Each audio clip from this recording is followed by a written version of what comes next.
edition of the platform is Mr. Roman Ostegale. He holds a master's degree in architecture and he's a graduate of the Telford School of Management and Center for Executive Leadership in University of Ottawa, Canada, where he obtained a master's degree in business administration and an MBA from the Executive MBA program. He's an architect, consultant, and business analyst.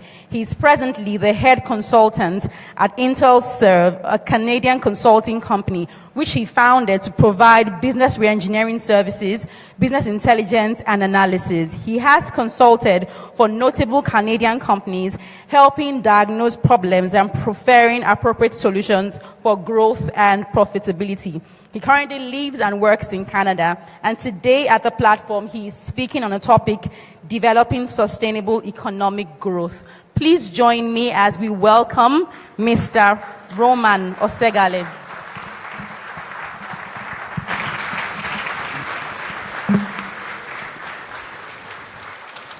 Thank you.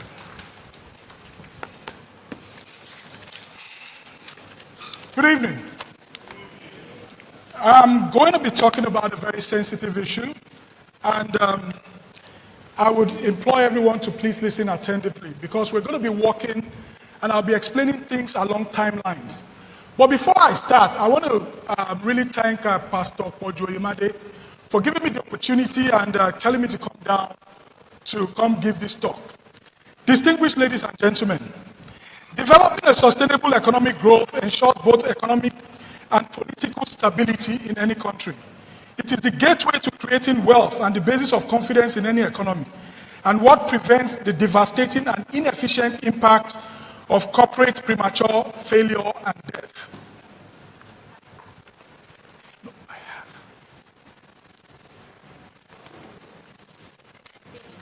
Okay. So what do? We carry out business analysis of organizations by using survey analysis and business intelligence tools and models. We are able to trace back the cause of every challenge using both qualitative and quantitative data. We match this data with timelines to know where an organization either took the wrong decision, followed the wrong turn, or where market forces change demand and which now affects growth and profitability. And at the same time, comparing this data to both market and industry standards. In the case of Nigeria, what we did was to take Nigeria back 57 years, analyzing data from 1960 to present day, and comparing this data to those of 80 other countries from 6 continents. There was a time Nigeria had a sustainable economic progress. So what were we doing right? And at what point did we take the wrong turn? Matching this data with those of other countries revealed what we did right and how Nigeria was ahead of some of these countries in per capita income when we did these things. Data also shows that as soon as we stopped, our per capita income started dropping. And the amazing thing is that as soon as these other countries started doing what we were doing in the past, their per capita income started increasing, surpassing that of Nigeria, and putting their economy on the path of sustainable growth.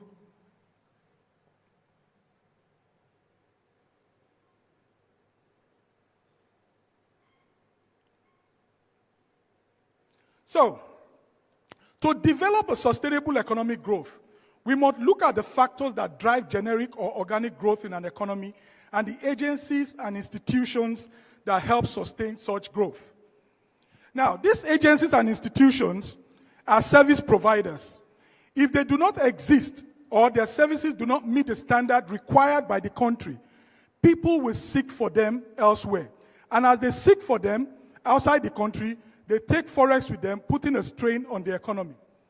These factors include innovation, manufacturing, and productivity. These are the factors that create generic growth in an economy. While the agencies and institutions that help retain this growth are education, healthcare, aviation, security, tourism, and marine services. So what are the roles of this institution? Private sector and foreign investors need certainty. For growth to happen, government must ensure functioning courts, institutions that are well and functioning, and must protect property rights. The current fight to reduce corruption is therefore key. So, in 1945, the United Nations was formed or constituted. And two principal organs of the United Nations were also formed in 1945 and 1948, namely UNESCO and the World Health Organization. And economists had sat down and said, look, for you to be able to achieve sustainable growth in any economy, a developing country must put in 26% of their budget into education. That is investing in education, or 5% of your GDP. And you must be able to invest 15% of your budget in health. So, why education and health? Education ensures that a child moves out of poverty. The first thing that happens is when you educate a child, right, they move to a higher level. And then their productivity increases. Innovation comes in. Health ensures that a child utilizes his or her maximum capacity. And as the maximum capacity is utilized, a country is able to benefit economically from capacity utilization. There's no need sending a child to Harvard, paying $500,000, right? While that child will be in and out of hospital like 150 days in a year. So, what the research shows is that there is a direct correlation between education expenditure and per capita income. What I've done in this research is I have broken this thing down to the barest minimal, so that even if you are not an economist or you do not understand economic terms, you will be able to understand what I'm going to be explaining. And as per capita income increases, right, GDP ultimately increases. This is the model of the Western world. They concentrate on individuals, educate an individual, and give them the necessary skills. And as the individuals make a better per capita income, it ultimately increases the GDP. So let us look at beyond GDP and mineral resources. Our economy is a mineral resource economy, right? Now, let us look at Africa. God, in his infinite mercy, blessed Africa so much. 1/3. We have six continents, right? And Africa is the richest by mineral resources. 1/3, that is 33.3% of all Earth's mineral resources, is buried in Africa. 2/3, 66% of all mined diamonds comes from Africa. 10%, that is 1/10 of all global oil reserve lies in Africa. 75% of all cocoa products, or cocoa beans rather, come from Africa. And Africa is home to some of the rarest mineral resources. But yet, Africa is the poorest in per capita income. So why? We're the richest in mineral resources, but the poorest in per capita income. We're going to find out why. Now, but it will also interest you that the cocoa industry, right, is worth $100 billion worldwide. But Africa produces 75% of the cocoa beans. And Africa's share is just 2 billion, 2%. 2%. The Netherlands, that does not grow cocoa, processes 13% of all cocoa beans worldwide. Europe and Russia, that do not grow cocoa, processes 38% of all cocoa beans worldwide. Cocoa has tens of products.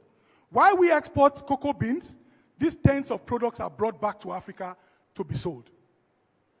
So, unlike in the past, the knowledge economy has always been important. But it is the main drivers of the economic growth of the 21st century. Without the best of education, a country is heading nowhere in terms of sustainable economic growth. Knowledge-based economy is therefore key. Education is an economic model for growth and sustainability. We have to move to a knowledge-based economy. It is the main driver and brains behind innovation. It is the brains behind manufacturing and the brains behind the management of productivity. We cannot continue to build our future on mineral resources. It is not the true wealth of a nation. All the progressive countries are operating a knowledge-based economy. Research shows that there is no country that has ever grown there is no country that has ever grown without massive investment in human capital development. So, what is human capital development? Let us take the definition. It says it is the collective skills, knowledge, or other intangible assets of individuals that can be used to create economic value for the individual, their employers, or their community. Community here could be seen as a country. Education is an investment in human capital that pays off in terms of what? Higher productivity. But this is the interesting thing. Now, low-income countries account for 37% of world population, 11% of world GDP, but we account for less than 1% of all US registered patents taken out by investors in year 2000. The top 20 countries in patent in all high-income countries account for 98% of all patents. Now you see why we export cocoa beans, right? And they bring in tens of products back that are patented, we cannot copy or we cannot duplicate, but we end up buying. They are also the largest investors in what? In education. So we are going to see where the problem is. What we basically do as a company is this. If you have issues, right, we come to you, we look at your processes, we look at the deficiencies, we look at the gaps. We are able to identify these factors, right, by working backwards. We look at your finances, cost control, operations, sales and marketing. And by the time we walk backwards some years into your operations, we are able to detect what the problem is and where you took the wrong turn. So in the case of Nigeria, what I simply did was to take Nigeria back 57 years, right from 1960. In the 60s, it was good, right? In the 70s, it was good. So what were we doing at those periods? And where did we go wrong? So, if you look at the net or adjusted net savings of a country, right? Net national savings plus education expenditure, is equals to net national savings plus education expenditure depletion minus damage from carbon dioxide emission minus damage from particulate emission. What does it tell us? Every mineral resources you have, right, is on the minus.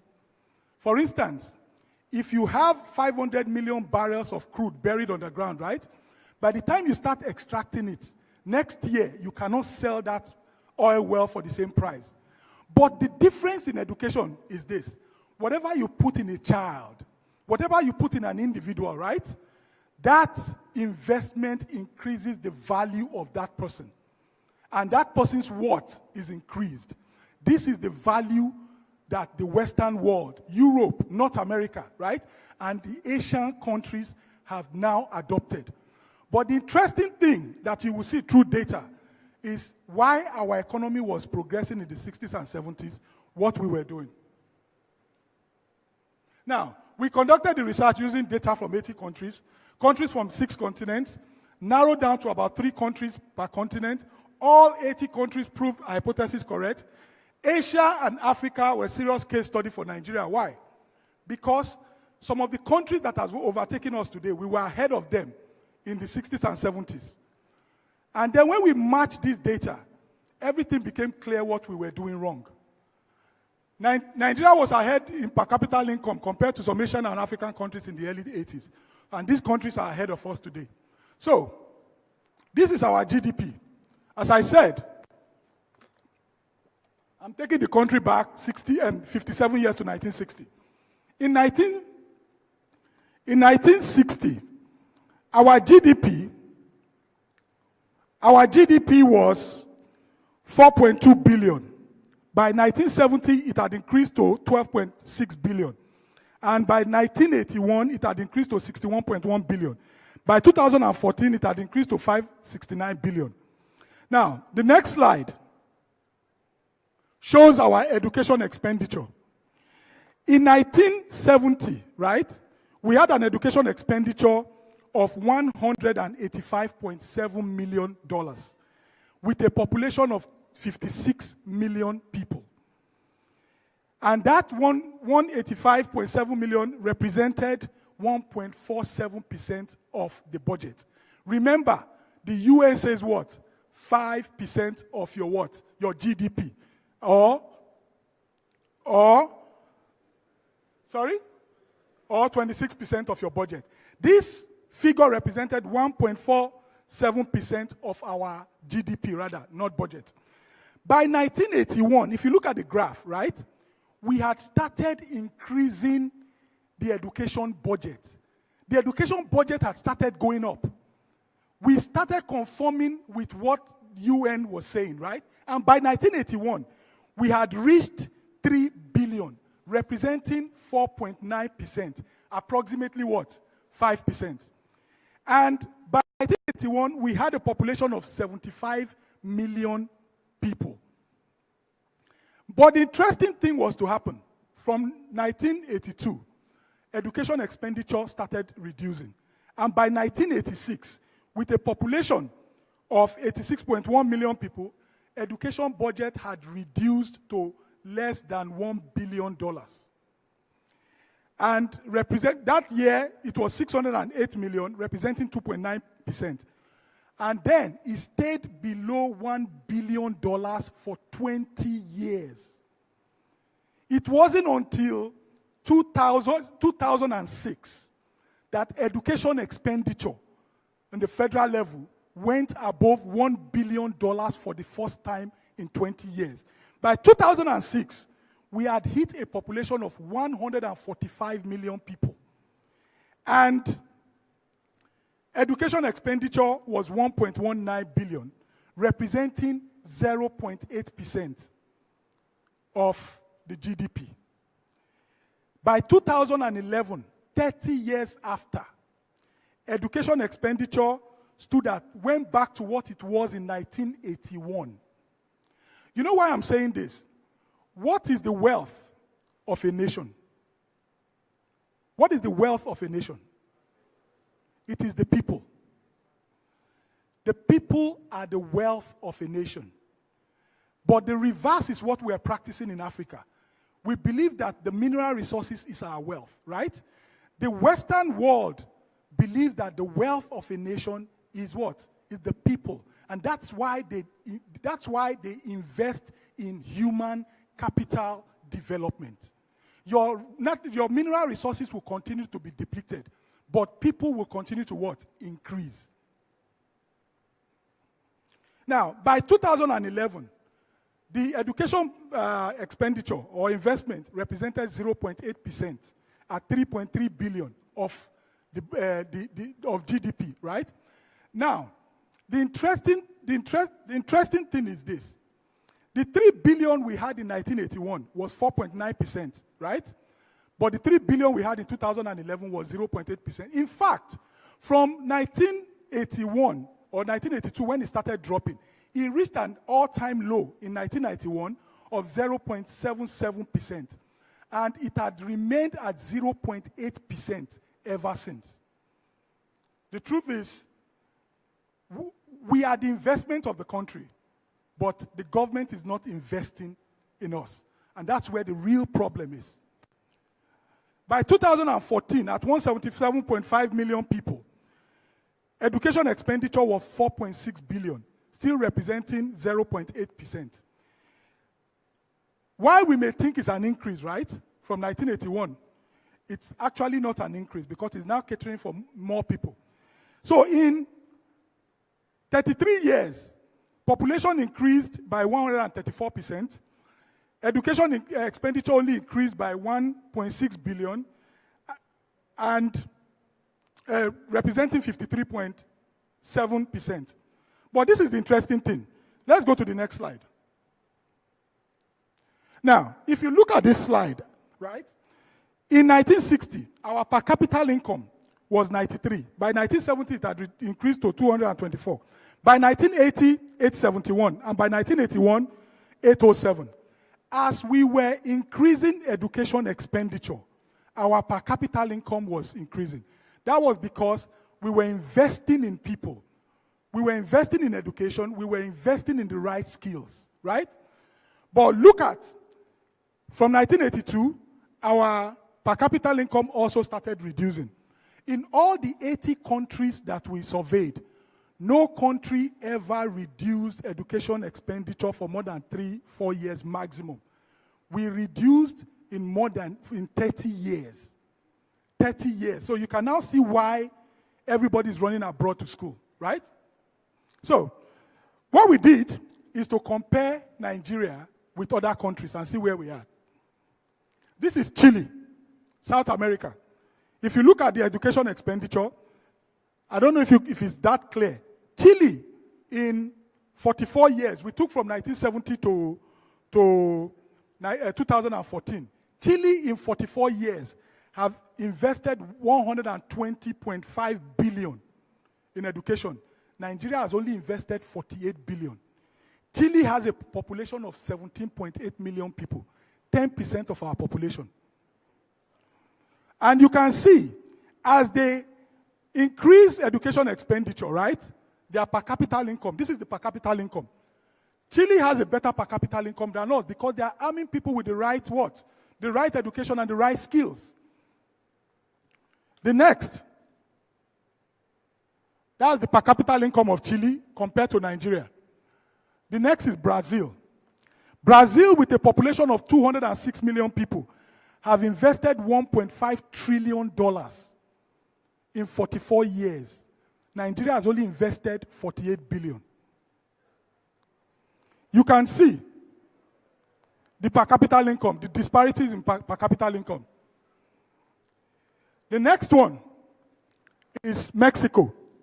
Mexico, with a population of 125 million people, as in 2014, we used 2014 because all data were updated to 2014. Mexico, by 2014, in 44 years, have spent or invested 882 billion on education, compared to Nigeria with 178 million people that have only invested 48 billion. And you can see the income disparity between Mexico and Nigeria.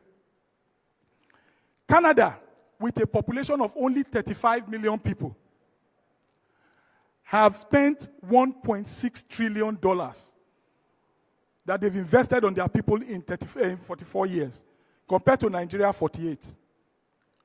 You can also see the income disparities between Canada and Nigeria. These are the developed world, right? From Canada upward, I'm going to be discussing the developed world. Now, this is the United States. Now, I know why you're shouting. See, this is the reason why everybody goes to the US. This is the reason why everybody wants to go to the US. In 2014 alone, the US invested 900 billion. 900 billion in education. You see why all the innovations are coming out from the US, right? They are investing in their people. And that was why in the previous slides, right, they said all African nations only accounted for 1% of all the patented products that came out from the US in year 2000. That's the US. In 44 years, the US has invested 17.16 trillion. We go to United Kingdom. I'm just going to breeze through this, right? United Kingdom have invested 2.7 trillion in 44 years. And that's their GDP per capita.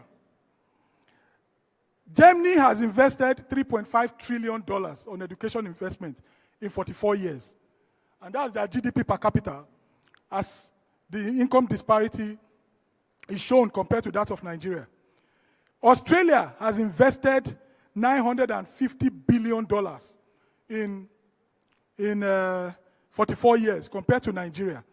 But the interesting thing is that when we got to countries like Egypt, right, I want you to look at the graph. Now, you see that the blue line, right, was ahead in the 70s. There was a time we had South Africans, East Africans, West Africans, North Africans, even the Arab nations, right, come to study.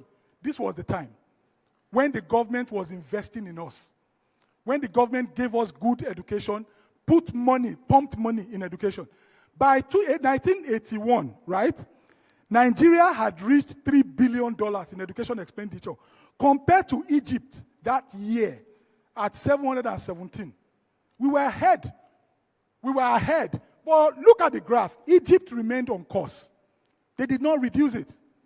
And by 2014, Egypt had reached an all-time high of 12.97 billion, compared to Nigeria at 4.6 billion that year. And then when you look at the next slide, you see that Egypt has overtaken us in per capita income. That is why we are now going to Egypt today to school. Now, but the interesting thing is, we now saw that Egypt's per capita income, the disparity was not that wide. So what were they doing wrong? We went into their budget and the country as a whole and the economy. And what we found out was interesting. Egypt is the 12th largest country in Africa. But 90% of Egyptian land is what? Desert. 90 million people only live on 10% of the land in the northeast, city of Alexandria, Cairo, Port Said, and the cities along the Nile. Egypt is an economically disadvantaged country compared to Nigeria. But what Egypt has done, they know that the knowledge-based economy, right, is the future. So they started pumping money into developing people, education. And it has paid off today. South Africa, or let me go back to Egypt. In 44 years, Egypt has spent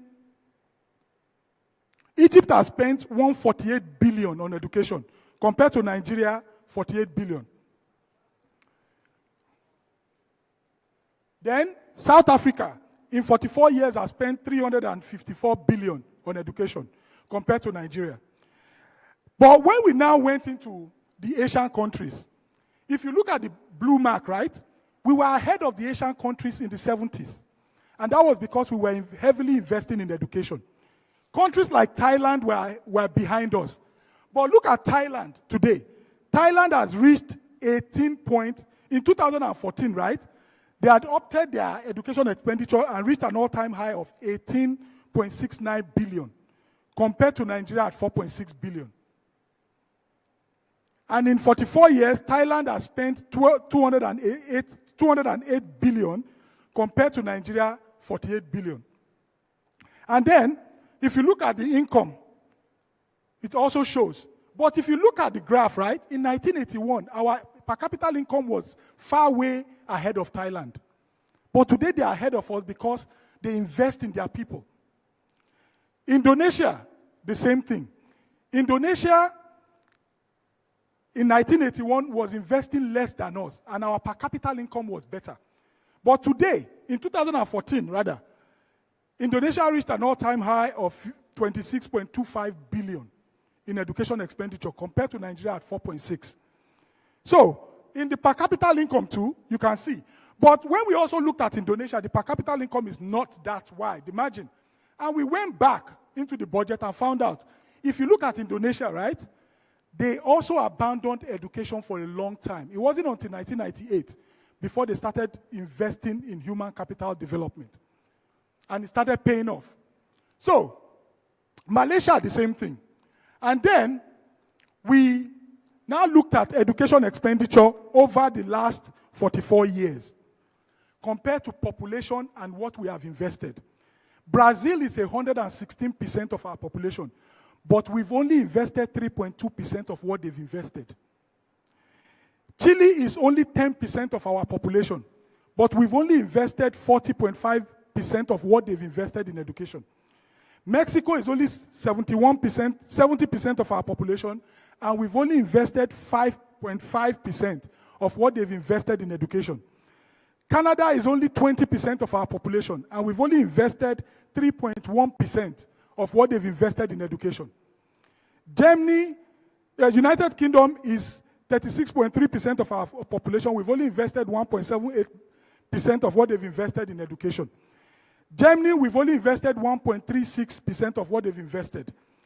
Australia, we've only invested 5% of what they've invested in education. Egypt is 50.3% of our population. We've only invested 32.9% of what they've invested in education. Thailand is 38% of our population. We've only invested 22.3% of what they invested in education. Indonesia is 143% of our population. We've only invested 21.9% of what they've invested in education. Malaysia is only 16.8% of our population, and we've only invested 24.8% of what they've invested in education. Is education an expense or an investment? It's an investment, right? So are we treating it as an investment? Let us look at the next slide. Now, Nigeria, right? If you want to know whether something is an investment or an expense, right? An expense increase in proportion to whatever you are paying for. For instance, you're an employer, right? You have 10 employees. You treat them to lunch every day at 500 naira per plate.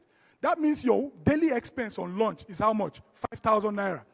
The day your employees increase to 20, what happens? You know your daily expense is what? 10,000, right? Let us look at it. Now, Nigeria has increased by 135% from that 1981. Why 1981? 1981 was when we reached our peak in education investment. From 1981 to present date, we've increased by 135%, but our education investment has only increased by 53.6%. Brazil has only increased in population by 65%, but education investment has what? Increased by 41%.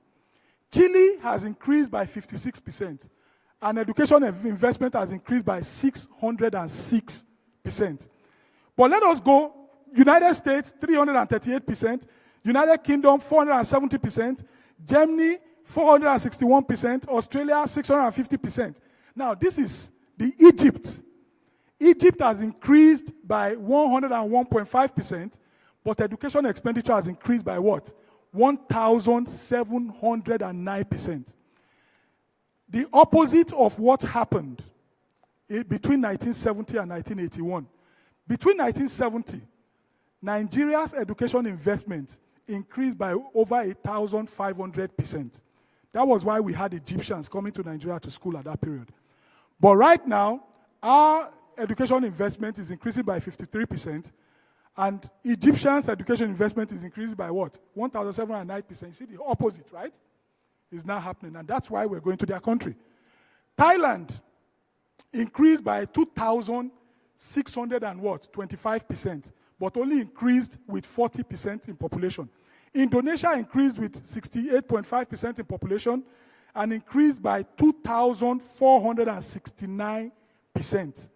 Malaysia increased by 101% in population and increased by 1,373. Now, you see why things are happening in Asia, right? The Asian economists now know that the future belongs to what? Knowledge-based economy. These were things that they were not even practicing in the 60s and 70s. And we that were practicing them, we left them behind and decided to what? So, let's go on. So, what have we learned? Education in Nigeria versus the world. Let's look at it. What is the economic consequences of our negligence? 1.5 million people sit for JAMB every year. Only what? 600,000 get admitted. 40% of the population. We have a huge market of 900,000. 60% that must look for admission elsewhere. It is a catastrophe. Now, and as they look for this admission, mind you, it is the kids from the Green Springs, the Grange, the Avicennia, the American International School, the Loyola Jesuits that are going abroad. That means that it is the kids, the best brains that we have, right, that are going abroad. But if we are losing those best brains, right, what does it cost us every year? It cost us about, in 2012, an international magazine reported that Nigeria spent 1.5 trillion naira that year. Using the exchange rate of that period, it was about $10 billion. So, in cash, right, the country is losing about $10 billion annually because of education abroad, in both school fees and upkeep of our children. But the thing is this, what are we really losing as an intangible assets? For instance, if you want to sell a company, right, they come and value the company. But the intangible assets of the country, the company is what you base the value of the company on, plus the tangible assets. So you could have a company that is worth 20 billion, but the intangible asset is worth another 20 billion, right? These kids that we are sending abroad that are not coming back could be costing us as much as another 10, 15 billion in intangible assets every year. So, is it just to create wealth, get out of recession? If we create wealth, right, there's a principle in economics that once you get richer, import increases. Education, when you go outside the country to school, is actually recorded as an import, right? Because you're taking funds out of the country. Is it just to create wealth? The solution is not just to get out of recession. The solution is for the government, right, to train you and I, to arm you and I with the right standard of education and the right skills. If we do that, if the government does that, right, what happens is they reduce the number of people going abroad. We create a market that other people can come into Nigeria to also school. But the interesting thing is this. Between year 2000 and 2010, wealth was created in this country. And as wealth was created, 71 Nigerian students abroad increased by 71%. So getting out of recession is not the solution. We must fix the system. We must fix the educational system. So we look at the foreign strategy and our ignorance. The truth is, the foreign schools, right, or the foreign governments, they have our data. And why did I say that? I'll read something to you. In February 2015, the ICF Monitor reported that the British Council had projected that Nigeria would lead the world in tertiary age population growth through 2024. The Council projected that population age between 18 to 24 years will grow from 16.1 million in 2013 to 22.5 million in 2024, representing an annual growth of 3.1%, surpassing that of China that will grow at minus 2.9% and India at 0.3%. They know that we do not have the facilities. They know that our population is growing. They know, they see the population expenditure that we are not meeting up with what? UN regulations, right? And that is why all the recruitment agencies have flooded Nigeria. And the other ignorance, right? We have the British schools here, we have the American schools here that are practicing their curriculum. What do you think will happen? And then, every year, what never happened in the 70s or 60s, now a whole class goes to UK, they go to France, they are going to South Africa for excursion. What do you think they are doing? They are psychologically preparing these kids.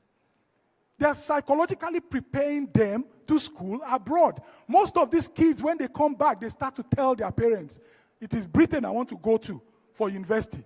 It is France I want to go to, or it is the US I want to go to. And we are the ones, at the end of the day, doing what? We are the ones losing. It is putting a strain on our economy.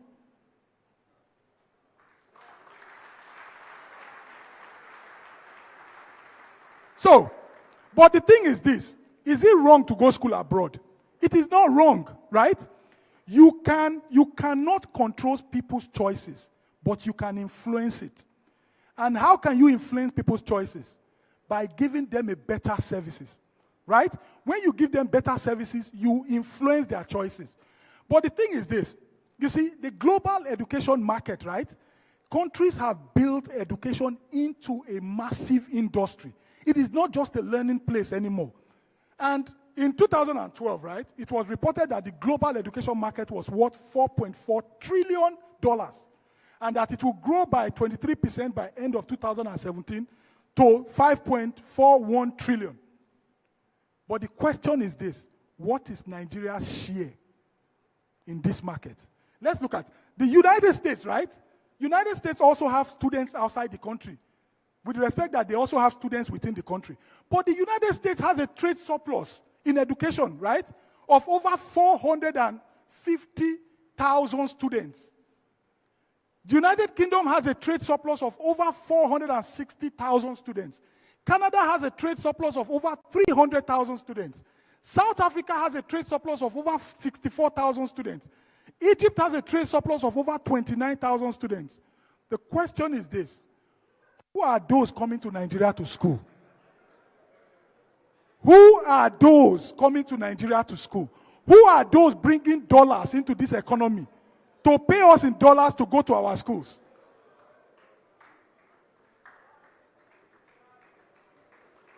So, the next graph, right, is Nigeria compared to the world. This is our population. We have removed, what we did was to remove the United States, because the United States was an outlier in this case. At 17.16 trillion education expenditure in 44 years, dwarfed every other country. So we removed the United States, right? But you see, Nigeria, the only two countries that surpass Nigeria is Indonesia and Brazil in population. But the interesting thing is this: when we now plotted in the education expenditure, look at where Nigeria is. The graph refused to take off from the ground. Nigeria is on the extreme. But you see, you can see where the problem is, right? Look at the population. Look at the other countries that are less populated, right? But when you put in the education expenditure, look at where Nigeria is. So, but we looked at it, we said, okay, fine. Germany, Canada, United States, Germany, and Australia are OECD countries that are referred to as the developed economy. Okay, let us remove them and compare Nigeria to developing economies. And this was what we still came up with. We are not investing in human capital development. Education is the right of a child. The schools, I always tell people, if you want to know how bad the situation is, go back to this primary school you went to and see if one single classroom has been added. Then calculate how many years ago you went to that school, right? What the population was at that particular time and what the population is today. And then look at the infrastructure. Look at the infrastructure decay. So, recommendations. What do? We must increase education expenditure. We must start to increase it. Look, it is the future. It is a future disaster if we decide not to do what needs to be done. Education must be treated as an investment. We should look at the value chain of education, right? And say, okay, look, if we put in 10 billion yearly or 15 billion, what do we expect back in return? It should be that we bring in finance experts, because we cannot have a population of 180 million people and not put them to use.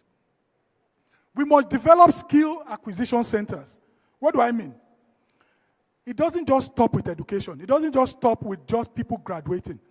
The countries that invest the highest in education also provide the necessary skills for the people, or for the people to succeed after they leave school. And it's part of the education budget yearly. Building on existing infrastructures. We have these schools, right?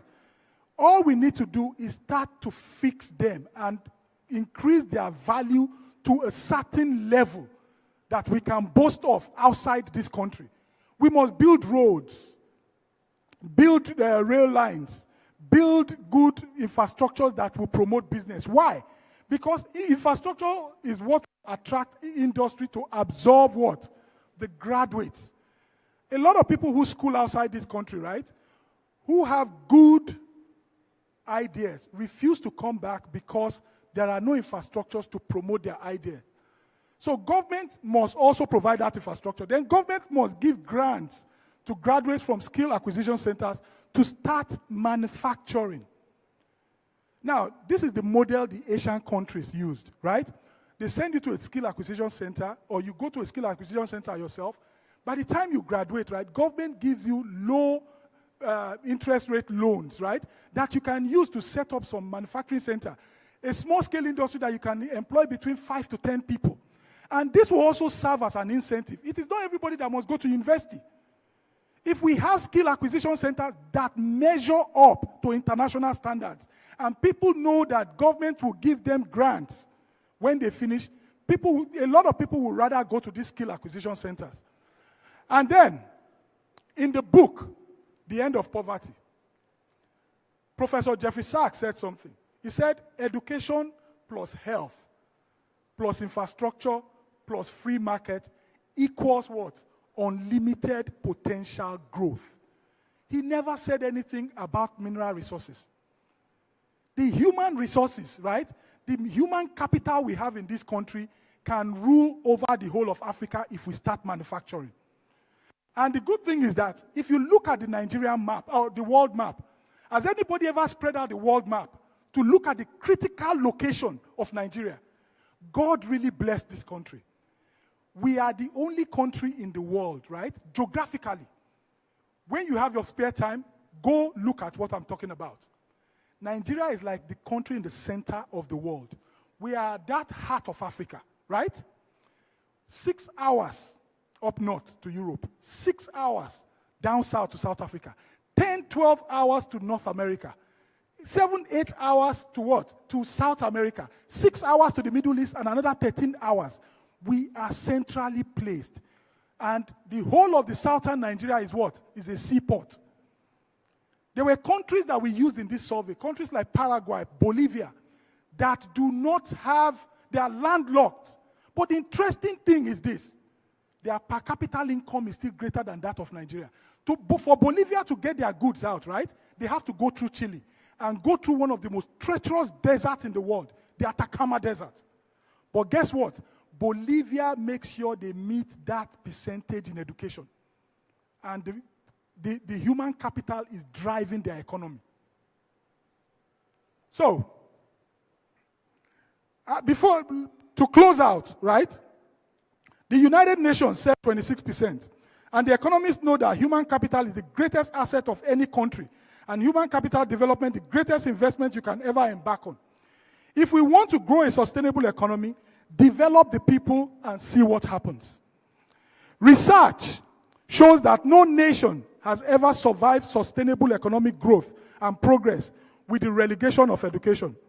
And we will not be an exception if we do not change course. I therefore plead that with the president and vice president to formulate policies that will return Nigeria to the economic model of the 70s when we invested in human capital development. A friend sent me this 2 weeks ago, and I want to read it out to everyone. A university lecturer wrote an expressive message to his students at the doctorate, master's, and bachelor's levels and placed it at the college entrance in a university in South Africa. And this was the message.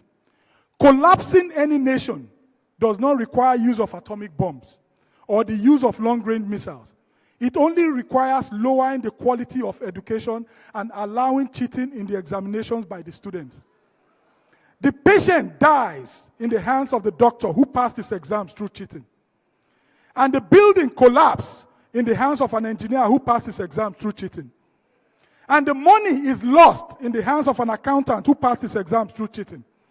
And humanity dies in the hands of a religious scholar who passed his exams through cheating. And justice is lost in the hands of a judge who passed his exams through cheating. And ignorance is rampant in the minds of children who are under the care of a teacher who passed their exams through cheating.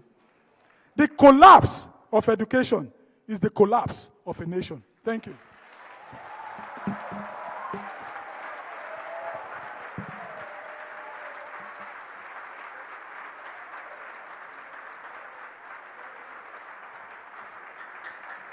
Thank you so much.